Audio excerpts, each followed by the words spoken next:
Hi Mark, this is Tangling speaking. My student number is 44.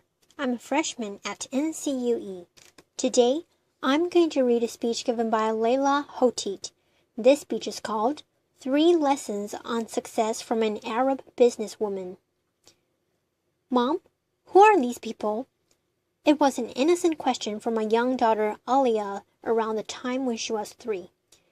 We were walking along with my husband in one of Abu Dhabi's big fancy malls. Alia was peering at a huge poster standing tall in the middle of the mall. It featured the 3 rulers of the United Arab Emirates.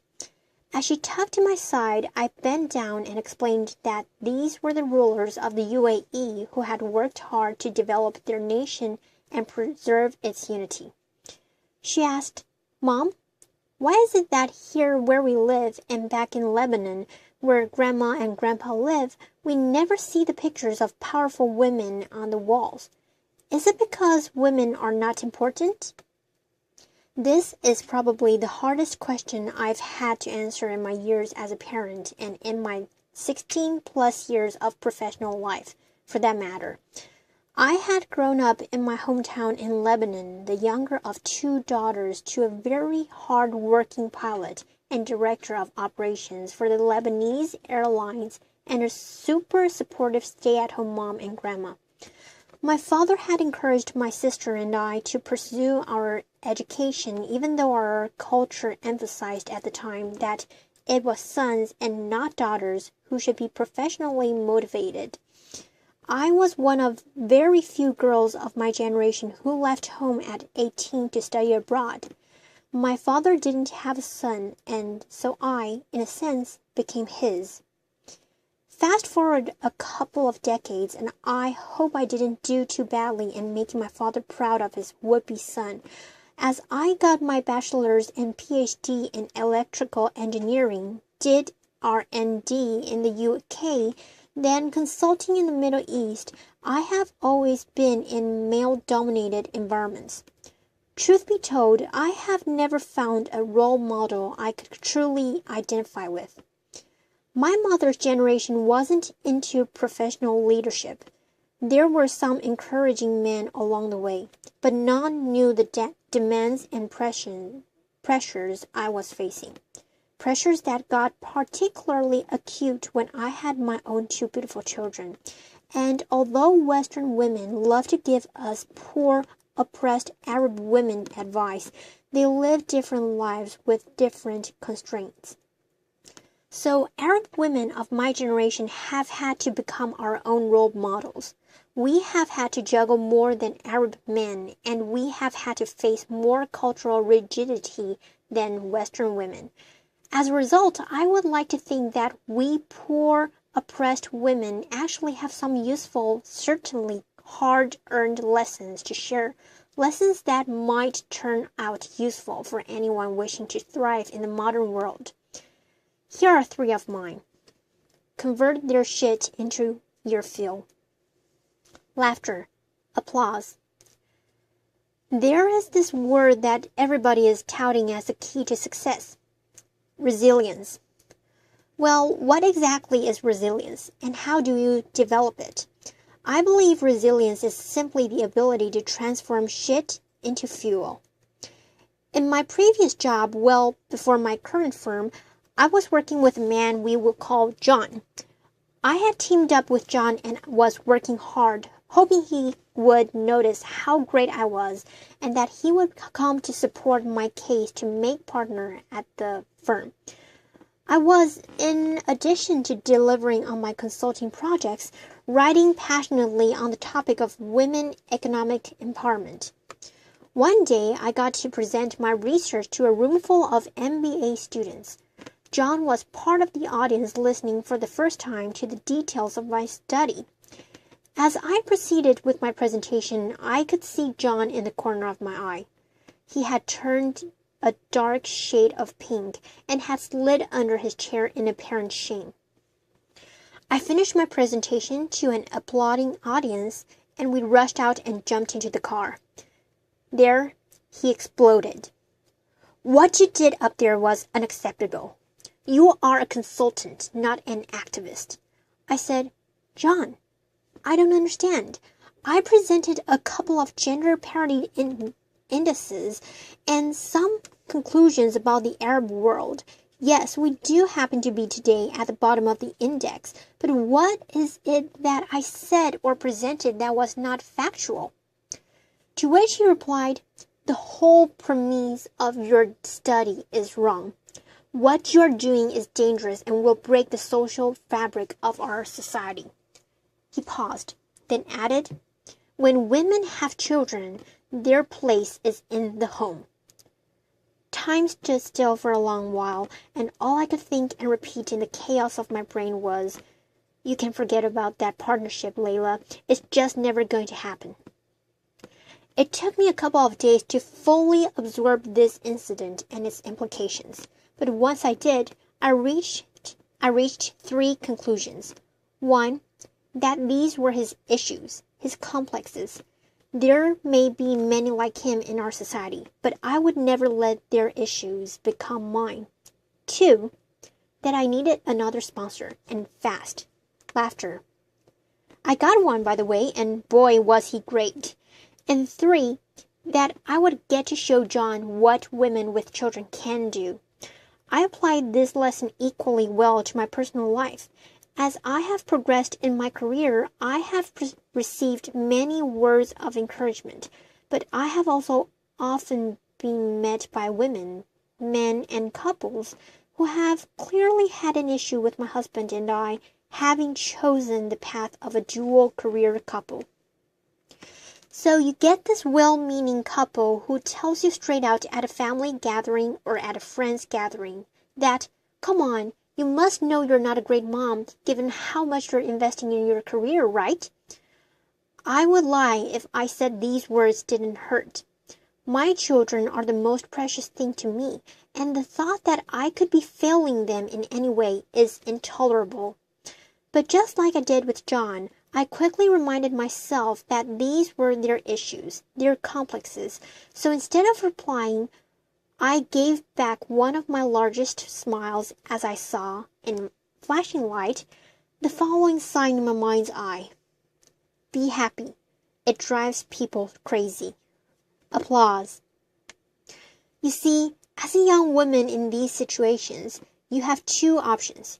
You can either decide to internalize these negative messages that are being thrown at you, to let them make you feel like a failure, like success is way too hard to ever achieve.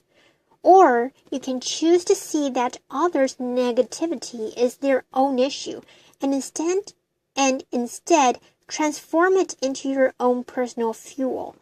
I have learned to always go for option 2. And I have found that it has taken me from strength to strength. And it's true what they say, success is the best revenge. Some women in the Middle East are lucky enough to be married to someone supportive of their career. Correction, I should say smart enough, because who you marry is your own choice, and you'd better marry someone supportive if you plan to have a long career. Still today, the Arab man is not an equal contributor in the home. It's simply not expected by our society and even frowned upon as not very manly. As for the Arab woman, our society still assumes that her primary source of happiness should be the happiness and prosperity of her children and husband. She mostly exists for her family. Things are changing, but it will take time.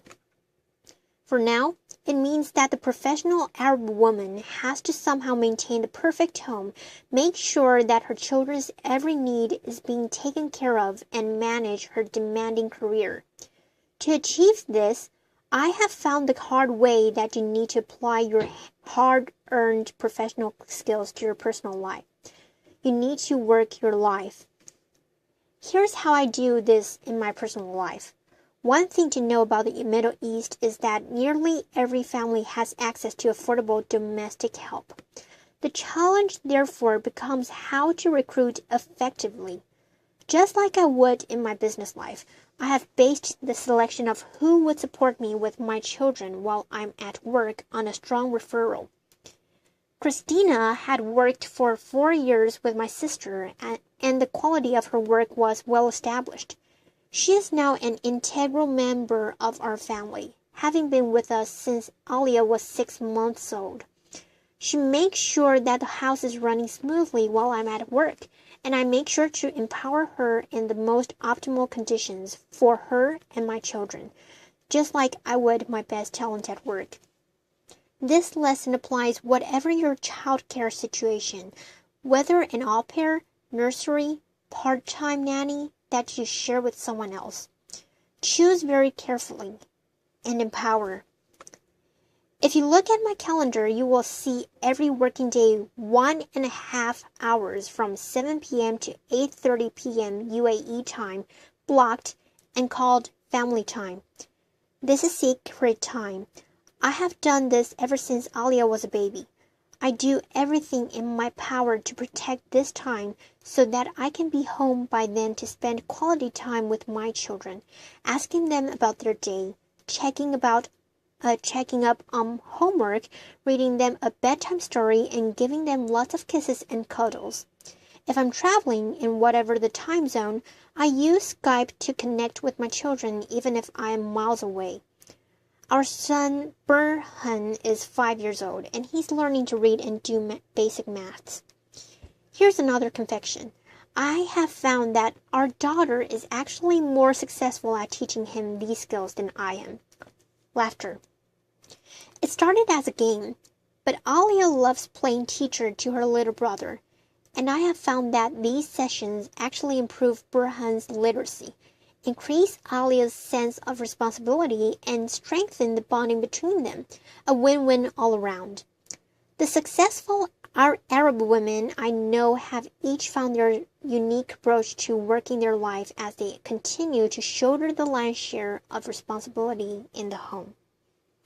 But this is not just about surviving your dual role as a career woman and mother. This is also about being in the present. When I am with my children, I try to leave work out of our lives. Instead of worrying about how many minutes I can spend with them every day, I focus on turning these minutes into memorable moments. Moments where I'm seeing my kids, hearing them, connecting with them. Join forces. Don't compete.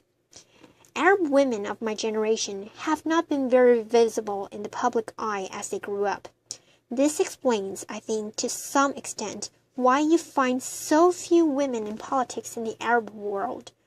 The upside of this, however, is that we have spent a lot of time developing a social skill behind the scenes, in coffee shops, in living rooms, on the phone, a social skill that is very important to success. Networking. I would say the average Arab woman has a large network of friends and acquaintances. The majority of those are also women. In the West, it seems like ambitious women often compare themselves to other women, hoping to be noticed as the most successful woman in the room.